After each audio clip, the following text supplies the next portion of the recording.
You've probably felt it 1,000 times. This moment, standing at a crossroads, weighing options, thinking, "This is my choice." You believe in that choice. You own it. It feels like the center of your freedom, your power, your identity. But what if that's the greatest illusion of your life? What if you've never actually made a single decision of your own? I know. It sounds outrageous, maybe even offensive. You might already feel the urge to reject it, to argue, to defend your autonomy.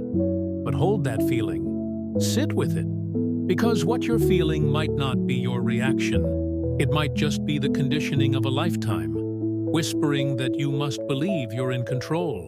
The idea that we choose, freely, consciously, intentionally, is not just a belief.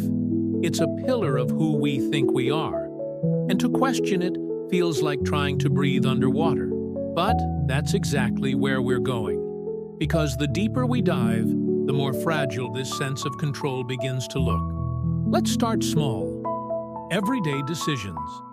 Have you ever found yourself scrolling through a menu, debating between dishes, and suddenly blurting out, "I'll have the pasta," as if it came from nowhere? You felt like you chose. But why that dish? Was it really a conscious weighing of pros and cons? Or was it the scent of something familiar? A comforting association from childhood? A moment of stress your brain tried to soothe with carbs and salt? And what about all the decisions you didn't make? The unconscious ones? The way you checked your phone the moment you woke up? The route you took to work? The tone you used when replying to a text? Did you think about those? Or did they just happen? We live most of our lives on autopilot, not because we're lazy, but because our brains are machines of efficiency. They don't wait for permission. They predict. They respond. They automate. It's how we survive. If you had to consciously think about every movement, every breath, every blink, you'd be paralyzed. So we evolve habits. We develop patterns. We internalize scripts. And eventually, we forget we didn't write them. Think of a moment when you believed you were making a choice. Something big. Quitting a job, ending a relationship, moving to a new place. It felt deliberate, maybe even heroic. But look again. Was it really a decision? Or the final domino in a chain that had been falling long before you noticed? Maybe the dissatisfaction had been building for months. Maybe a friend's offhand comment lodged itself in your mind. Maybe a book you read planted a seed. And when you finally said, "I choose," it wasn't a moment of power. It was a moment of realization. You didn't choose the wave. You just stopped fighting the current. And even then, why did you notice the current while someone else stayed stuck? Why did you read that book while someone else ignored it? Why did you feel the discomfort deeply enough to act while someone else numbed it with distraction? These aren't small questions. They're cracks in the idea of agency, cracks that reveal something bigger, the machinery underneath the myth of choice. Because that's what it is, a myth, a beautiful, empowering, and necessary one. Society depends on it. Morality depends on it. The whole idea of responsibility, praise, blame, ambition, it all rests on the story that we choose. But stories are not truth. They are maps, not landscapes. And sometimes we mistake the map for the territory. We forget that the story of "I chose this" is just a narrative our brain constructs after the action. Like a voiceover on a documentary that's already been filmed. It's convincing, it's emotionally satisfying, but it's not necessarily real. There's a part of your brain called the interpreter. It lives in the left hemisphere. Its job is to make sense of things, especially things you don't consciously understand. If your hand suddenly jerks away from a hot stove, before you register the pain, the interpreter might say, "I pulled away to protect myself." But that's not what happened. Your body acted first. Your story came later. This happens all day, every day. Your emotions spike. Your body moves. Your decisions happen in the shadows. And then your mind arrives, panting, declaring, "I meant to do that." But what if you didn't? What if none of us do? This doesn't mean we're puppets. It means we're more like weather systems, shaped by countless forces, some internal, some external, many invisible. Your genetics, your upbringing, your culture, your trauma, your diet, your sleep, your hormones, your social circle, your digital environment, your past experiences. All of it feeding into a single moment where you believe you're making a choice, when in reality, you're the end point of 1,000 threads you didn't weave. It's terrifying, but it's also freeing. Because if the choices you regret weren't fully yours, then maybe neither was the pain that followed. Maybe shame is misplaced. Maybe forgiveness isn't weakness, it's wisdom. And maybe awareness, not control, is the real path to change. So before we go any further, pause. Breathe. Ask yourself, when was the last time you felt completely in control of a decision? Not just reacting, not just rationalizing, but truly, deeply authoring the moment? The more honestly you answer, the more the illusion begins to flicker. You've lived your whole life under the impression that you're the driver. But what if you've been the passenger all along? The ride's still real. The views are still breathtaking. The pain still stings. The joy still lifts. But maybe, just maybe, the road was never yours to steer. And if that's true, the real question isn't whether you choose. It's what you do with the awareness that you don't. There's a quiet war happening in your brain, one you didn't start and one you don't control. And the most disturbing part? The brain might already be moving before you think. Literally. In the 1980s, neuroscientist Benjamin Libet did something astonishing. He wired up subjects and asked them to flex their wrist whenever they felt the urge. At the same time, he measured the electrical signals firing in their brains. What he found flipped everything we thought we knew about human will. The brain showed signs of preparing the action before the person became aware they had made a decision. Not milliseconds, seconds. It was as if the body had already whispered, "Go." And only later did the mind catch up and say, "I've decided." That's not free will. That's post-event narration. And this wasn't a one-off fluke. Decades of research since then has piled on. Using fMRI machines and increasingly sophisticated methods, scientists have shown they can predict with uncanny accuracy what choice a subject will make before the subject reports making it. Color, movement, even a preference for a brand. All traceable, all forecastable. The more we look, the more we find that the conscious mind seems to be lagging behind the brain's internal mechanisms, like a late commentator trying to sound wise about a game that's already been played. Think about what this means. That moment you said yes or no, the instant you thought you paused to deliberate, it might have already been done, already decided, already carried out by neural networks running a script you didn't write. And your feeling of control? Just the brain's way of keeping you calm, giving you a sense of authorship over something you never actually authored. It feels invasive to consider, even insulting. We feel like we choose. The feeling is so strong, so emotionally charged, that we assume it must be real. But the feeling of flying doesn't make you a bird. The feeling of certainty doesn't guarantee truth. The mind is a storyteller, and one of its most comforting fictions is that it's in control. Your brain is a prediction machine.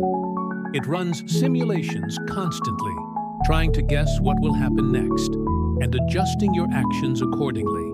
When you reach for a glass of water, your brain doesn't wait for your command. It's already preparing your hand, coordinating muscles, adjusting your balance. By the time you think, "I'm thirsty," your body is halfway there. And the reason you feel like you made a choice is because your brain retroactively inserts that feeling. It's like watching a replay with a fake narration dubbed in, tricking you into believing you were in charge all along. And if this happens with small things, like wrist movements or drink choices, what about the big things?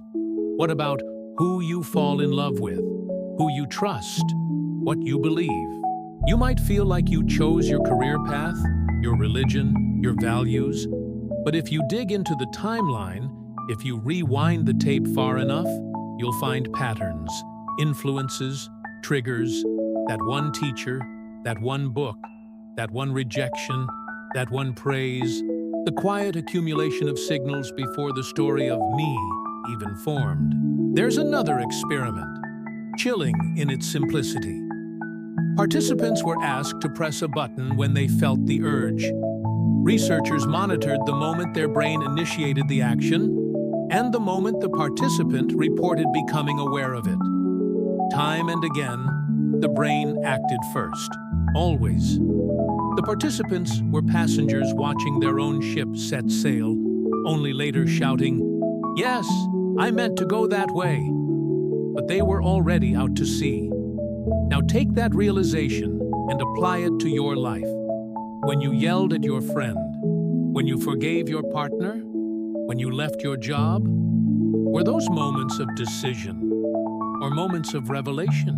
And if the decision came from somewhere deeper, somewhere beyond awareness, then what does that say about responsibility?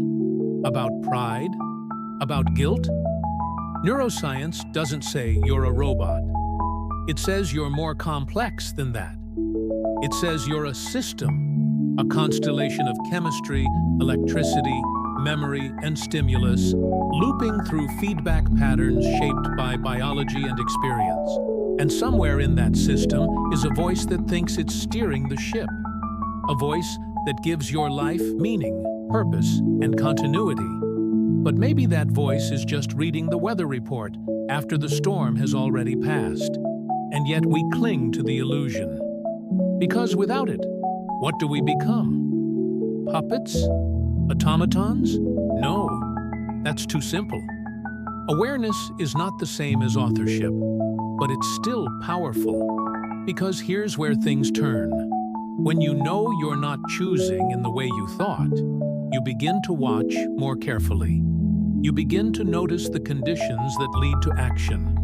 You begin to shift the patterns, not through sheer will, but through presence. The awareness of no free will doesn't collapse you. It humbles you. It softens the narrative. It makes you question not just your choices, but everyone's. Why did she leave? Why did he snap? Why did I stay silent? Maybe not because of clear-cut decisions, but because of old pathways firing, old pain resurfacing, and an internal ecosystem reacting the only way it knew how. This knowledge, far from erasing your humanity, deepens it. You begin to feel compassion not just for others, but for yourself. Not forgiveness as excuse, but as understanding. You weren't a villain. You weren't a hero. You were a body in motion, a pattern unfolding, a story in mid-sentence. And now, maybe, you're waking up mid-page, reading the script not to change the past, but to become aware of what's being written next. You say, "I want this," but have you ever asked yourself, why? Why do you want what you want? Why does one person crave silence while another seeks noise? Why does one chase approval while another rejects it?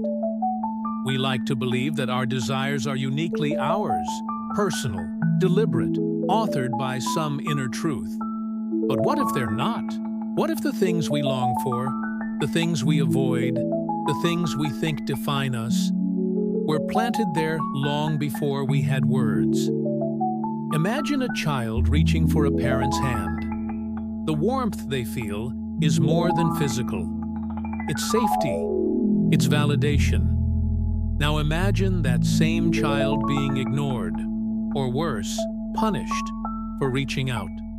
That one moment doesn't just hurt. It teaches. It rewires. It lays the groundwork for desires that won't show up until decades later, disguised as preferences, types, or even intuition. But they aren't pure. They're patterned. Think about what you desire most in others. Is it kindness, power, mystery, approval? Trace it back. Maybe your father was unpredictable, so you crave certainty. Maybe your mother was distant, so you chase warmth. Maybe you were praised for being quiet, so now you fear your own voice. These aren't coincidences.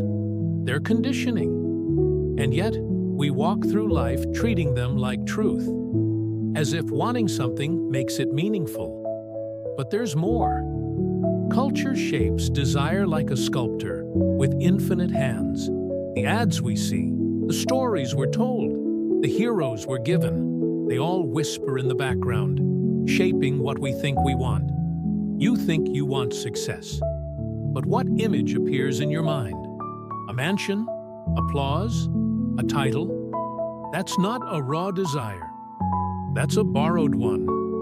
Installed over years, reinforced through repetition, camouflaged as ambition. Even our romantic types are often recycled wounds. You say you're drawn to emotionally unavailable people. You call it chemistry, but maybe it's just familiarity. Maybe your nervous system lights up, not because it's love, but because it's a pattern, a script, a loop repeating itself in the body, dragging your mind along for the ride.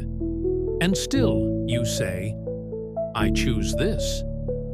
But do you? Desire isn't the start of choice. It's the echo of influence. It comes from somewhere. It builds slowly, invisibly. Your favorite food, your sense of humor, your sexuality, your hobbies. None of it exists in a vacuum. Your first language wasn't chosen. Your early joys weren't analyzed. Your fears weren't selected. They were absorbed. And once absorbed, they became embedded. They became you. Now ask yourself, how many of your daily actions are simply reenactments of these buried codes? You crave praise, so you overwork. You fear abandonment, so you tolerate disrespect. You feel unworthy, so you overgive. These aren't choices. These are reflexes, and we mistake them for identity. We say things like, I've always been this way. But what does that really mean? Is it authenticity, or is it adaptation? Is your introversion a personality trait, or a survival mechanism that once kept you safe from rejection? Is your confidence real, or was it built as armor to hide your fear? You may not know. Most of us don't, because the roots are deep, tangled in memories we can't access, shaped by caregivers who themselves were shaped, and on and on. And then comes the hardest truth of all. Even our resistance to certain things is inherited. If your father was controlling, you might rebel against authority. If your mother was anxious, you might avoid vulnerability. These seem like decisions, acts of defiance, but they're still reactions, still responses to conditioning. One generation hands down a weight. The next learns to carry it or throw it. But the weight is never questioned. The shape of it is never examined. Until now. And here's the paradox. Becoming aware of all this doesn't erase your desires.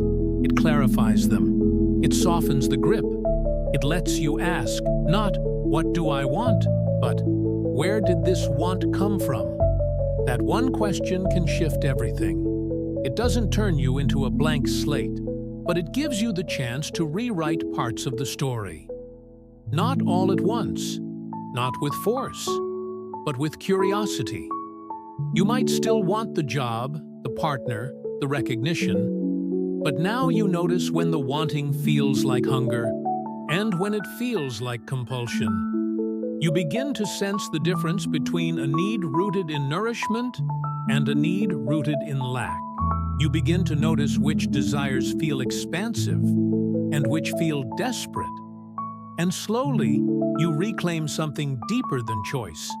You reclaim clarity. This doesn't make life easier. In fact, it makes it harder at first. Because when you no longer trust every impulse as truth, you hesitate, you observe, you grieve. You look at parts of yourself that once felt solid and realize they were scaffolding. You feel lost. But that's the beginning of freedom. Not the freedom to choose anything, but the freedom to understand the forces shaping you. And in that space, between the force and the action, something new begins. Something not entirely scripted, not entirely pure, but honest, awake, aware. Because in the end, the inheritance of desire doesn't make you powerless. It makes you human. It makes you the sum of stories, of scars, of stardust. And maybe the most powerful thing you can do isn't to demand a new desire, but to sit with the ones you already carry and ask them, gently, who gave you to me? That's where the real transformation begins. Not by fighting your conditioning, but by seeing it, naming it, and deciding not what you want, but whether the wanting still serves who you're becoming. You tell yourself, I decided. But who is the I behind that voice? Who is the one doing the deciding? It feels obvious. You, of course. The self, the thinker behind the thoughts, the pilot in the cockpit. But when you really try to find that self, something strange happens. It slips through your fingers. Like trying to catch fog with your hands, the more you search for the true decider, the solid, singular self, the more you realize it may never have been there in the first place. Look closely. When you say I, who are you referring to? Is it your body, your memories, your preferences, your thoughts, your name? Strip them away, one by one, and what remains? Your body changes. Your memories are fragile and sometimes false. Your preferences evolve. Your thoughts contradict themselves. And your name was given to you by someone else. So what exactly is this I that supposedly stands at the center of your choices? For centuries, spiritual traditions have hinted that the self is an illusion. Buddhism teaches that what we call self is merely a collection of processes, perceptions, sensations, consciousness, all arising and falling away moment by moment, like a flame that appears solid but is actually movement. Neuroscience now whispers the same unsettling truth. When researchers scan the brain, they find no single location where the self lives, no throne where the master sits, just patterns, activity, distributed processing across multiple regions. In fact, some scientists refer to the self as a user interface, a useful illusion to make sense of complex operations beneath the surface. And this illusion is sticky. It's reinforced by language. We say, I made a choice, and it feels meaningful. But language hides the chaos. We say, I changed my mind, as if there's a switchboard inside we consciously control. But what really happened? Did you change your mind? Or did your mind change, and you only noticed afterward? The more you study your inner world, the more you realize the self is less like a king and more like a spokesperson, describing decisions already made in rooms it doesn't even have access to. And if there's no stable self, no central decider, then what does that mean for choice? It means choice, too, is distributed, emergent, not commanded from above, but bubbling up from 1,000 micro-interactions, sensory input, emotional residue, hormonal states, unconscious memory. The decision you think you made with clarity and intention may have been the end result of background processes grinding away beneath awareness. Imagine your mind as a stage. Thoughts come and go, actors stepping into the spotlight. But where is the director? Where is the you deciding who appears, who speaks, who exits? Often there is none, just the appearance of order, the illusion of direction. The actors improvise, and afterward, you tell a story to make it all seem coherent. But coherence is not the same as authorship. Even your values, the compass by which you think you steer your decisions, are fluid. What you believed at 15, you might laugh at now. What you value today, you may question tomorrow. Does that mean your self changed? Or does it mean the self was never a fixed thing to begin with? Just a shape made of shifting sand, held together by the narrative that you are one continuous being making continuous choices. But you are not continuous. You are a mosaic of versions. You are the child who cried when left alone. You are the teenager who rebelled for attention. You are the adult who smiles while doubting. All of these selves live inside you, taking turns at the microphone, pretending to be the whole. But they are not the whole. They are moments, masks, patterns responding to the moment. So when you say, I choose, which self is choosing? The wounded child? The anxious teen? The tired adult? And what makes that choice real if the chooser is always changing? This isn't just abstract philosophy. It's deeply personal. Think of a time you acted in a way that shocked you. Maybe you lashed out. Maybe you betrayed someone. Maybe you stayed silent when you should have spoken. In that moment, you might have asked, why did I do that?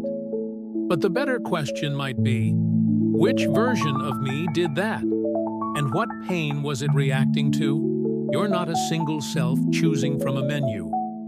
You're a collection of impulses negotiating behind the scenes. The one who wins speaks the loudest, and the others wait their turn.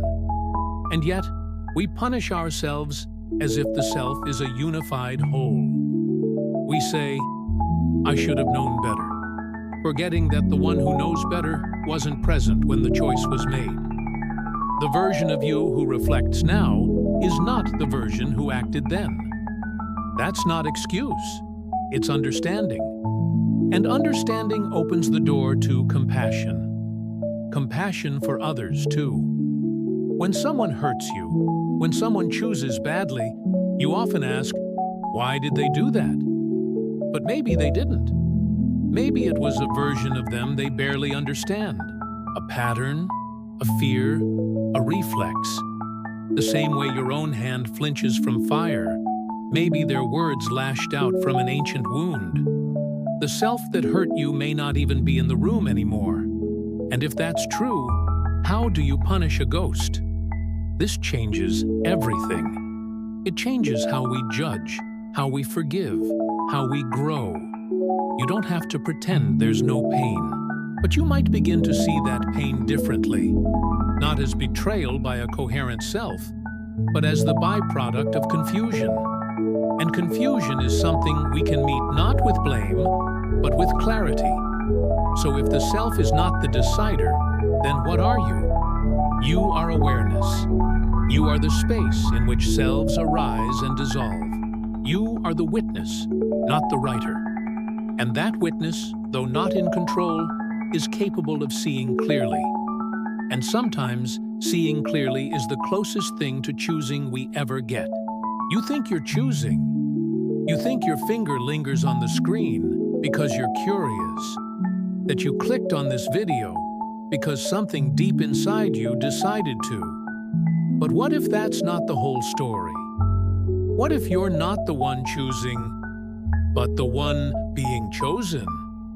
Every platform you interact with is studying you. Every swipe, every scroll, every hesitation of your eyes is recorded, analyzed, fed into invisible models designed not just to predict what you want, but to shape it. The algorithm doesn't ask what you like. It tells you. It decides what shows up, what gets promoted, what hides. And slowly, without asking, it rewires your attention. It learns faster than you do. And soon, your choices are not born from curiosity, but from what was placed in front of you at exactly the right moment, to trigger exactly the right feeling. You feel in control. But the moment you pause, it knows you better than you know yourself. That cat video wasn't random. That news headline wasn't fate. That ad for something you didn't even realize you needed wasn't a coincidence. The system chose you, and you complied. You felt like you chose, but your environment was already shaped to tilt you toward that action. And this doesn't just happen online. Walk into a store. The smells, the lighting, the placement of items, none of it is accidental. You reach for what's easy to grab, what's framed as a deal, what triggers a memory. You say, I picked this. But would you have picked it if it had been harder to find? If the color had been different? If your mood had shifted just slightly? Even your emotions are manipulated. Headlines are crafted to spark outrage. Social media trains you to crave validation and chase controversy. You don't wake up wanting these things. You're groomed to desire them. And the longer you live in these feedback loops, the more they reinforce themselves. The system shows you what makes you react, and your reactions become data that sharpens the system. It's not just that you're predictable, it's that you're being trained to stay predictable. And so your freedom begins to shrink, not through force, but through familiarity. You keep seeing what you already agree with. You keep clicking what's easy to understand. Your world becomes smaller, tighter, more certain. You feel like you're choosing, but really, you're being curated, groomed, nudged, not with a whip, but with a whisper. Ask yourself, when was the last time you sought out an idea that made you deeply uncomfortable? A person who truly challenged your worldview? A piece of art that confused you rather than entertained you? We don't avoid these things out of laziness. We avoid them because our environments are engineered to give us what feels good, not what is good. Comfort becomes king. And truth? Truth becomes whatever doesn't make us scroll away. This isn't a conspiracy. It's business. Attention is currency, and you are the product. But in this marketplace, your autonomy is a mirage. And the most dangerous part? You don't notice, because the system is designed to make you feel empowered. Like the slot machine that lights up when you win $1. Like the For You page that learns your triggers. Like the endless recommendations that say, you might also like. And so, you stop asking the deeper questions. You stop wondering how your preferences were formed. You stop looking behind the curtain. But this isn't just about screens and shopping. It's about your entire life. Who do you love? Who do you fear? What do you value? These too are shaped. You were born into a culture, into a language, into a family with its own map of reality. And that map taught you what is beautiful, what is shameful, what is possible. You think your tastes are yours, but maybe they were handed to you like a preloaded playlist. Maybe your sense of self is a collage of other people's expectations. You didn't choose your childhood. You didn't choose your first role model. You didn't choose the songs that made you cry when you were young. But all of those things chose you. They carved pathways in your brain. They laid down emotional landmarks. And now, when you say, I feel called to do this, what you might really mean is, this pattern has become familiar. Familiarity masquerades as truth, and comfort wears the mask of clarity. You were shaped, and you are being shaped still. The friend you admire, the creator you follow, the stories you consume, all of them whisper into the architecture of your desire. And so the question isn't, am I choosing? The question is, who or what is choosing me? And more importantly, am I aware of it? Because awareness changes everything. You might still click. You might still crave. But now you notice the tug. You pause. You ask, is this mine? Is this me? Or is this a version of me that someone else designed? The truth is, we all live under the influence of unseen editors. Parents, platforms, peers, past selves. And most of the time, they decide what we do next. Not with commands, but with momentum, with inertia. And we go along, mistaking the path of least resistance for the path of deepest truth. But when you begin to see the pattern, really see it, you don't become free in the traditional sense. You become lit up. You become present. You watch the moment you almost speak out of habit. You catch the pull before it becomes action. You feel the urge before it becomes behavior. That noticing, that tiny flicker of presence, is the beginning of power. You don't stop being chosen, but now you choose whether to go along. And sometimes that's enough. Not full autonomy, not perfect agency, but a sliver of insight, a breath of resistance, a glimpse behind the veil. And in that glimpse, you begin to reclaim something subtle, something sacred, not freedom from influence, but freedom from blindness. What happens to morality when free will collapses? What becomes of blame when no one could have done otherwise? It's easy to say, everyone should be responsible for their actions. But what if that assumption rests on a myth? What if the entire structure of guilt, punishment, shame, and virtue is built on the idea that we are independent choosers? And that idea simply isn't true. We're taught from childhood that people should know better, that they could have chosen differently. We get angry when they don't. We blame. We punish. Because somewhere deep down, we believe that if we were in their place, we would have made the right call. But we wouldn't. Because if we were truly in their place, with their genes, their trauma, their moment-by-moment history, we wouldn't be different. We would be them. A man robs a store. A woman cheats in a relationship. A child lashes out. What do we see? A bad choice. A moral failure. A person who deserves consequences. But slow down. What led to that moment? Poverty? Fear? Desperation? Neglect? Neurology? Chemicals? Programming? Did they want to fail? Did they choose to carry the pain that erupted into harm? Or did their life, long before that moment, build the conditions for collapse? This doesn't mean we excuse every action. It doesn't mean we open the doors of every prison or ignore every wound. But it does mean we ask deeper questions. We shift the lens from who is to blame to what created this, from how do we punish to how do we heal. Because if people aren't free in the way we thought, then the real work is not control. It's understanding. Take the justice system. It thrives on a belief in choice.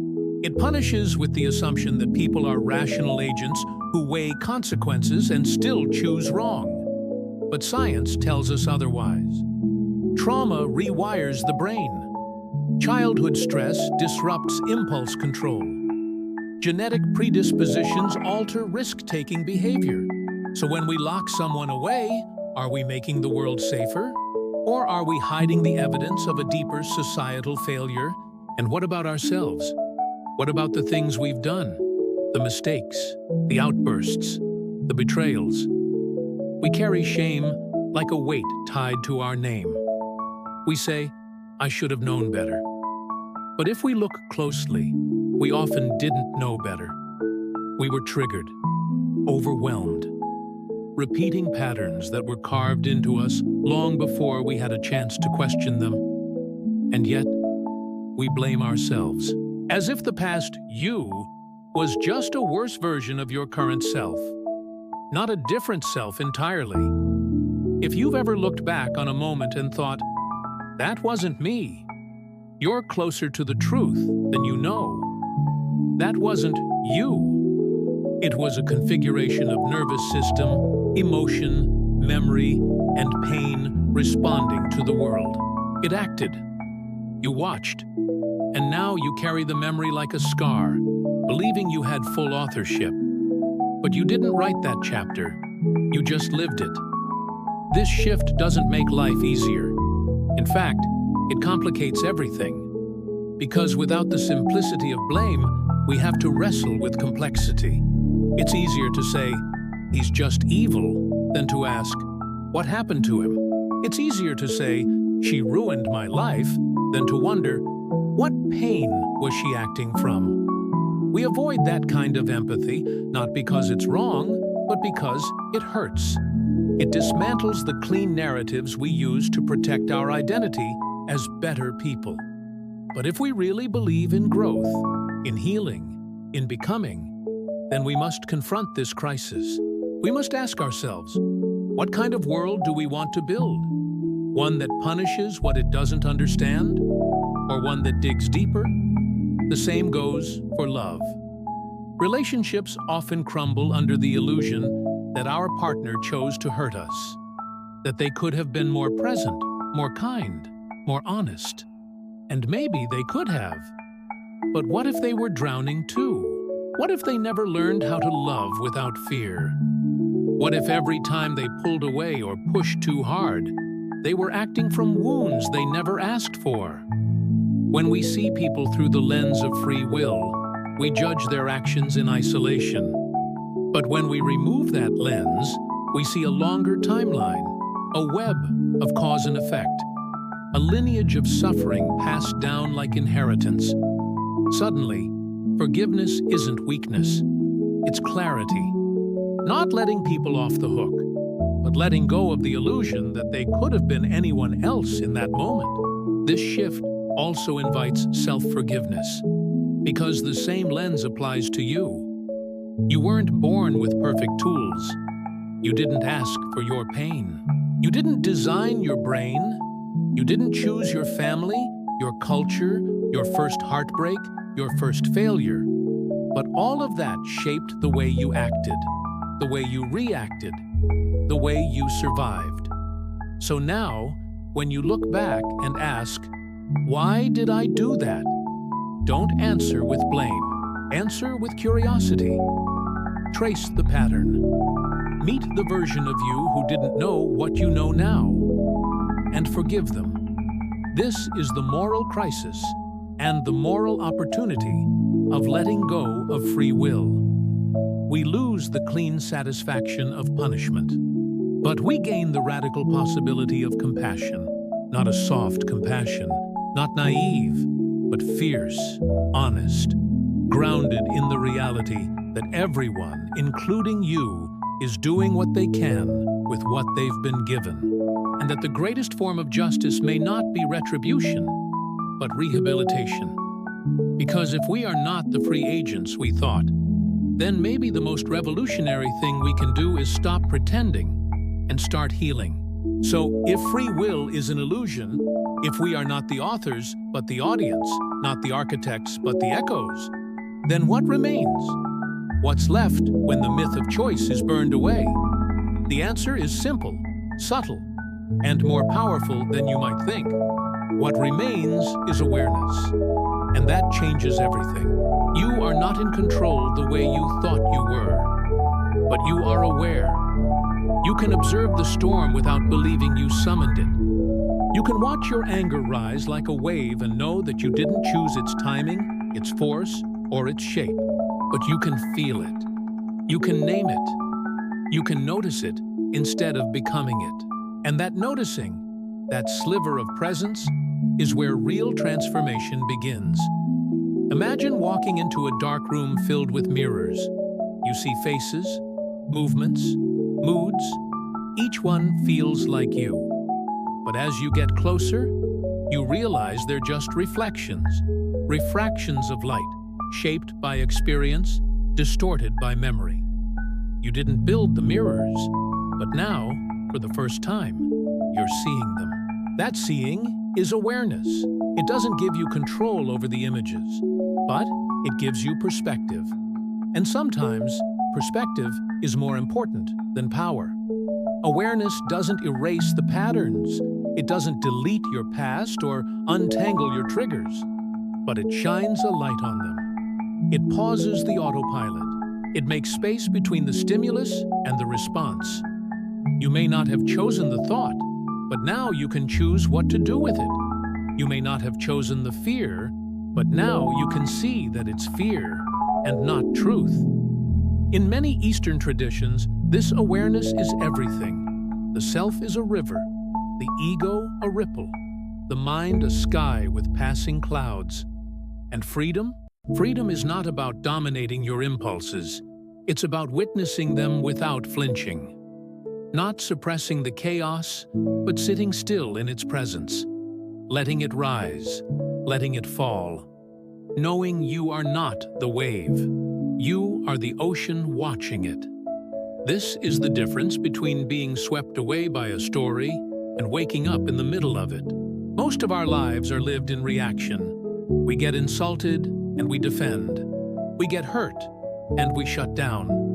We feel desire and we chase it. Not because we chose to, but because we've always done it that way. But awareness changes the rhythm. It slows things down. It introduces a question where there used to be only habit. What is this? Becomes more powerful than, why did I do this? What am I noticing? Becomes more meaningful than, what should I choose? And in those questions, gentle, quiet, compassionate, you find something sacred. You find space. Not the kind of space that leads to total freedom, but the kind that opens a door. The kind that lets you catch a breath before your old patterns pull you back in. And over time, those breaths add up. That noticing deepens. The space between impulse and action grows. And in that space, something strange and beautiful begins to happen. The patterns loosen. You may never control the storm, but you can stop sailing straight into it. You may never choose the thought, but you can stop believing that it's you. You may never choose your emotions, but you can stop letting them become your entire world. And that shift, that quiet, patient, sometimes imperceptible shift, is where healing begins. Because awareness is not passive. It's not a spectator sport. It's fierce. It takes courage to witness your own mind unravel. To see the ugliness, the fear, the craving, the conditioning, and not turn away. It takes strength to see yourself not as a hero with agency, but as a process with momentum. And still, love yourself anyway. There's a paradox here. The more you accept that you are not in control, the more control you seem to gain. Not over the world, but over the way you meet it. Not over your thoughts, but over how long you entertain them. Not over your pain, but over how much space you give it to move through you, instead of becoming trapped inside. You don't change by force. You change by seeing. Over and over again, until the pattern reveals itself so clearly that it has nowhere left to hide. Until the thing you always did without thinking suddenly becomes impossible to do without awareness. And that shift, that gentle waking up, is where real growth lives. Awareness doesn't erase your humanity. It doesn't make you perfect. It doesn't stop you from feeling lost or angry or overwhelmed, but it meets you in those moments and says, I see you. And that is enough. That is everything. Because the part of you that can see, really see, is already free from the illusion of choice. It knows it didn't cause the storm. It doesn't have to fix everything. It just has to be with it, fully, honestly, unflinchingly. In a world obsessed with control, awareness is rebellion. In a culture that worships choice, presence is revolution, and in a self that thinks it must do everything alone, simple noticing is grace. So what remains when free will is gone? Not nothing, not despair. What remains is you, watching, wondering, waking up. If you're not the author of your choices, if free will is an illusion, then you may wonder what's left to shape your life. What's the point of trying to change anything if every thought, every impulse, every so-called decision is just another domino in a line you didn't arrange? But here's the quiet truth that sits beneath all that noise. Even if you didn't write the first draft of your life, you can still edit it. And sometimes, the editor changes the meaning of the entire story. Imagine reading a book where the main character makes choices that feel reckless, confused, even painful. At first, you judge them. But then, as you turn the pages, you learn more. Their childhood, their grief, the betrayals they've carried like stones in their pockets. And suddenly, what looked like failure starts to feel like survival. Their story doesn't change, but your understanding of it does. That shift, that reframing, is the power of editing. And it doesn't require you to change the past. It requires you to see it differently. So what if you applied that same lens to yourself? What if you looked back at every moment you've labeled a mistake, every time you said, "Why did I do that?" And instead of blaming, you got curious? You can't change what you did, but you can ask, what was I protecting? What was I afraid of? Whose voice was I obeying? These aren't excuses. They're insight. They're the scalpel you use to peel back the layers and find the real wound underneath the reaction. And once you see the wound, you don't need to punish it. You need to hold it, gently, consistently. That's how editing begins, not with denial or rewriting history, but with compassion for the version of you who didn't know how else to survive. This is not a one-time epiphany. This is slow work, layered work. Editing is revision, and revision is repetition. You'll revisit the same memory again and again, each time with new eyes. What once felt like shame might reveal itself as fear. What once felt like anger might soften into grief. And in that softening, something radical happens. You stop being trapped by the old narrative. It doesn't vanish, but it loosens. It loses its grip. And here's the twist. By rewriting the way you relate to your story, you begin to rewrite the way you live. Not because you're suddenly in control, but because your awareness changes the trajectory.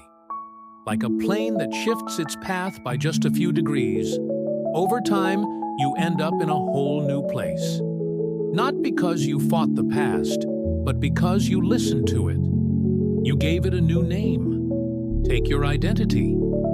You may believe things about yourself that feel unshakable. I'm lazy. I'm broken. I always mess things up. But pause. Who wrote those lines? Where did those sentences begin? Often, the story of who you are isn't yours. It's inherited. It's repeated. It's a loop handed to you by someone else's insecurity, someone else's fear.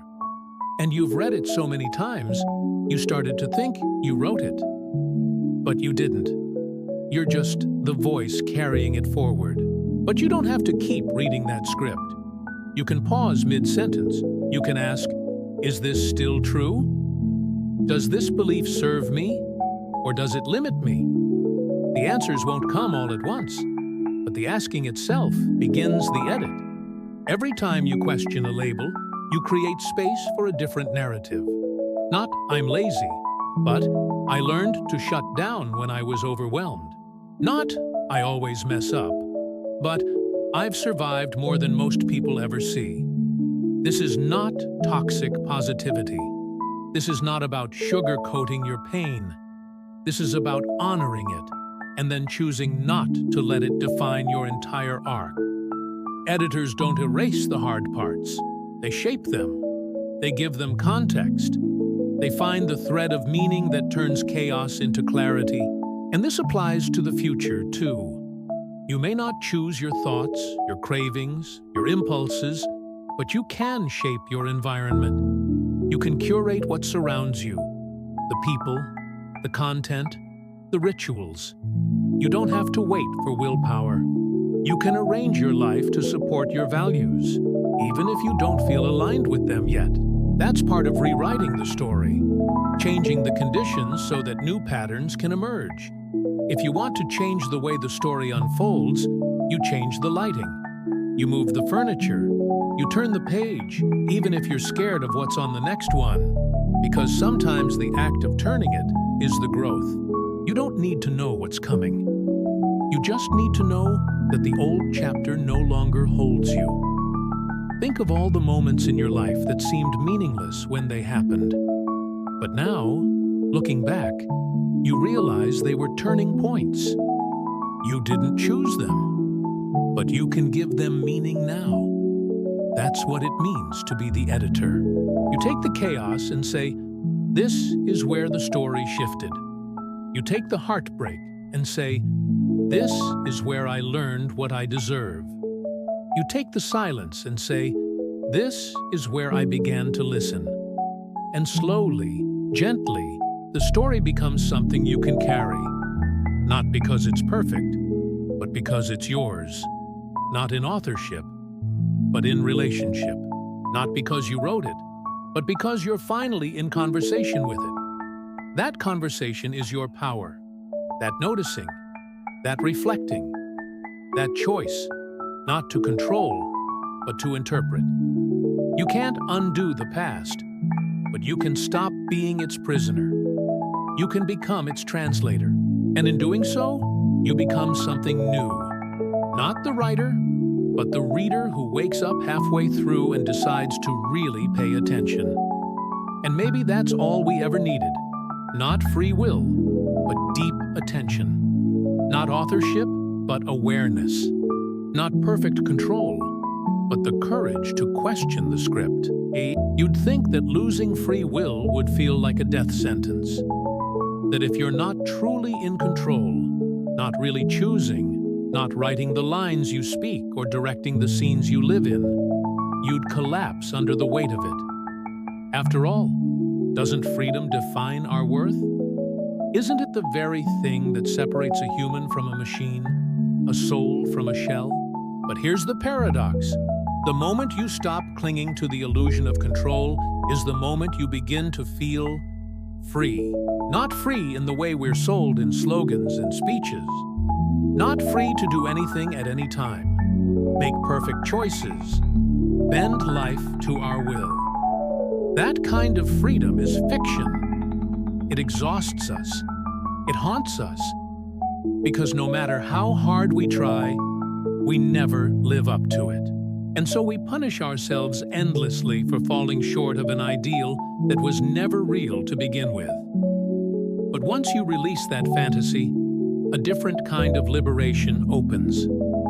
Softer, truer, one that doesn't demand perfection, but invites presence.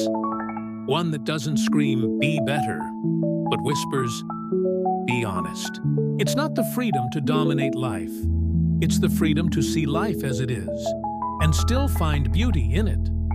Letting go of free will means accepting that you didn't choose your fears, your desires, your traumas, your voice, your heartbeat, your timing. You didn't choose the parents who raised you, the teachers who shaped you, the heartbreaks that sculpted your silence. But you can meet those truths with open eyes. And that meeting, that seeing, is liberation. Because here's the quiet secret. The burden of being in charge of everything was never sustainable. It kept you in loops of blame, regret, self-punishment. Every time something went wrong, you thought, that's on me. Every time you failed, you thought, I should have done better. But what if you couldn't have? What if you were doing the only thing you could do, given the wiring of your nervous system, the momentum of your past, the limits of your vision? That realization doesn't make you passive. It makes you compassionate. It softens the grip of shame. It opens a new space to breathe. Because if you weren't fully in charge, maybe you don't have to carry all that weight. Maybe it's okay to just be a human, confused, reactive, sometimes lost, doing the best you can with what you've been given. And that kind of freedom? That's real freedom. The freedom to stop pretending. The freedom to stop blaming yourself for wounds you didn't inflict. The freedom to exist, not as a project to be perfected, but as a process to be understood. There's a quiet power in admitting, I don't know why I did that. Not as an excuse, but as a doorway. A doorway to curiosity, a doorway to forgiveness. Because from that place, growth becomes possible. Not the kind of growth that comes from willpower and shame, but the kind that grows in sunlight and tenderness. The kind that says, this hurt me, and I didn't choose it, but I see it now, and that changes everything. The paradox continues. The more you admit you're not in control, the more control you begin to feel. Not over the world, not over fate, but over how you relate to what arises. Instead of drowning in emotion, you begin to float on it. Instead of collapsing under fear, you begin to observe it. It's not that the waves stop. It's that you stop thinking they're proof of your failure. You stop believing they're your fault. You start learning to ride them. And isn't that what we've always wanted? Not to command the sea, but to navigate it with grace. Not to erase our mistakes, but to meet them with gentleness. Not to manufacture meaning, but to notice it unfolding. This paradox of liberation also shifts how we see others. If I'm not fully in control of my actions, then neither are you. And suddenly, the person who hurt me isn't just a villain. They're a mirror, a reflection of pain meeting pain. Not justified, not excused, but humanized. And in that humanizing, something softens in me. I stop needing revenge. I start seeking understanding. And from that soil, compassion grows. This doesn't mean you let people walk all over you. It doesn't mean you let harm go unchecked. It means you hold boundaries not from a place of judgment, but from clarity. You stop needing to prove who's right. You start asking what's needed. Sometimes what's needed is distance. Sometimes it's silence. But always, it's truth. And truth is clearer when you're not tangled in the myth of control. So here you are, no longer the author, not the driver, not the master of the universe, but you're awake. You're paying attention. You're noticing the momentum of your past, the scripts you didn't write, the reflexes you didn't install. And in that noticing, there is room to breathe, to choose, not from total freedom, but from awareness, not from control, but from clarity. Maybe the greatest freedom isn't the power to shape every outcome. Maybe it's the willingness to meet each moment without pretending you know how it should go. Maybe it's not the ability to avoid pain, but the strength to stay present when pain arrives. Maybe it's not choosing every thought, but choosing how gently you hold it. That's the paradox. You lose free will, and in its absence, find a deeper kind of liberation. One rooted not in domination, but in surrender. One born not from superiority, but from humility.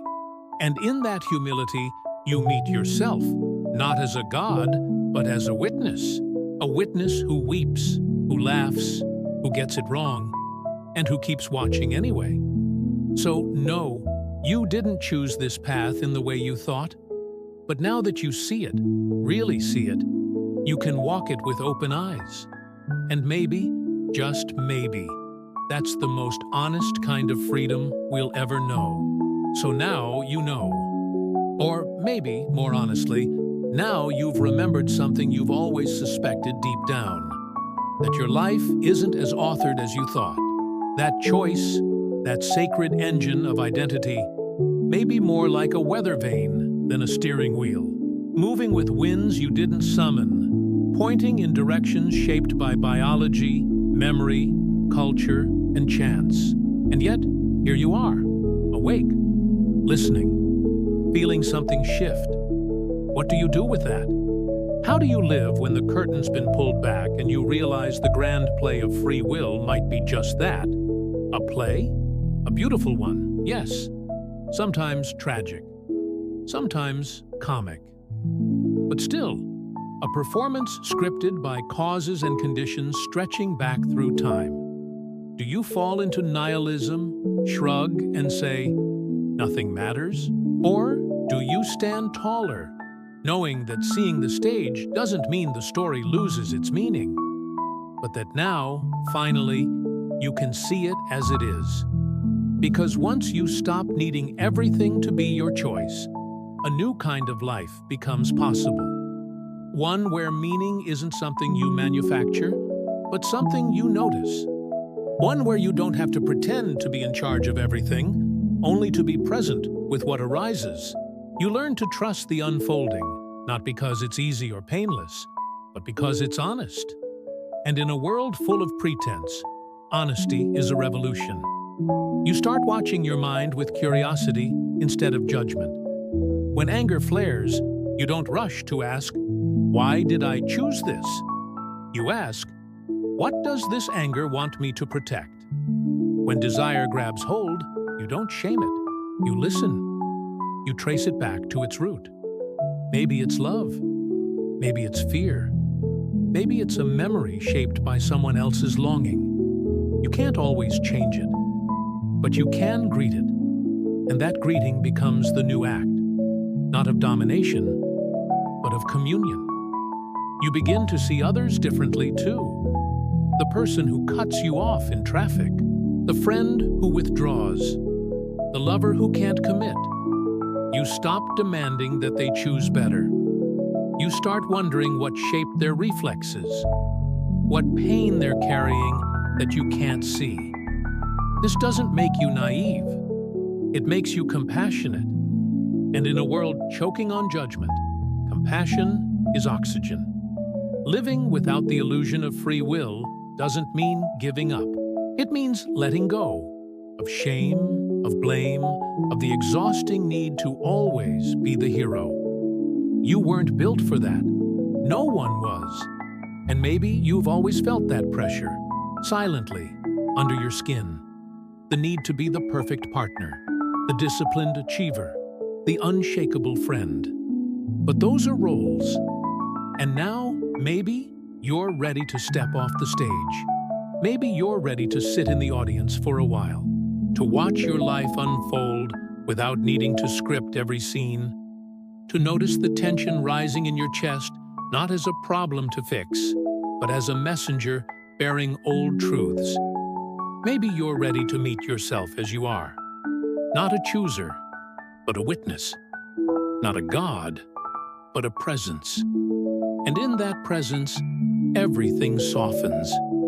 You'll still feel pain, still make what looks like mistakes, still want things that hurt you. But now, instead of spiraling into, why did I do that?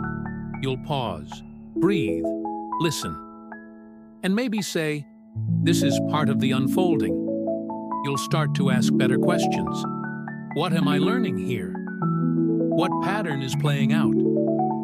What story am I still believing? And these questions won't make the suffering vanish, but they'll cradle it. And that's enough. There is freedom in this way of living. Not the loud, firework freedom of endless options, but the quiet, sacred freedom of no longer needing to be perfect. The freedom to be honest, to be confused, to be soft. You no longer need to fight every storm. You learn to watch the clouds, to feel the wind, to let the rain come and go without calling it failure. Even your aspirations change. You stop trying to become someone else. You start uncovering the someone who's been here all along, under the layers of programming, under the masks of control. You find yourself not as a thing to master, but as a moment to meet, over and over again. This doesn't mean you stop growing. It means you grow differently, not from force, but from clarity. Not because you will it, but because awareness makes space for it. A tree doesn't grow because it decides to. It grows because the conditions allow it. And so do you. And maybe, just maybe, this realization doesn't make life smaller. It makes it sacred. Every smile, every breath, every quiet act of kindness, not chosen in the way you thought, but no less meaningful. Because meaning doesn't come from freedom. It comes from attention. And attention is something you still have. Something no one can take from you. Something that, despite everything, you can give again and again. So now that you know, live differently, live softer, watch more, judge less. Love yourself the way you would love a child who didn't know better. Because in so many ways, you didn't. And that's okay. That's human. The illusion of free will is comforting, yes. But the truth is deeper, richer, more alive, because it invites you to stop pretending you're the author and start listening, really listening, to the story as it unfolds. It invites you to stop being the hero and start being the witness. And in that witnessing, something ancient awakens. You. So if you've made it this far, thank you. Not because you chose to, but because something in you was ready to hear this, ready to be still, ready to remember that behind the noise, behind the striving, behind the endless illusion of choice, there is a quiet place, a place of watching, a place of wonder, a place where you don't have to decide what comes next. You only have to see it. And in that seeing, maybe, finally, you can rest. If this stirred something in you, if you're feeling the ground shift under beliefs you once held tightly, don't let that awareness slip away. Stay curious. Stay present. And if this journey spoke to you, share it. Someone else out there might be holding the same questions in silence, waiting for a moment like this to feel seen. So before you go, do something small but powerful. Click like. Share this with one person who needs it. Subscribe for more philosophy that doesn't just ask questions, but awakens something real. And in the comments below, tell me, do you still believe in free will? Or has something inside you quietly let go? Let's keep unraveling this illusion together.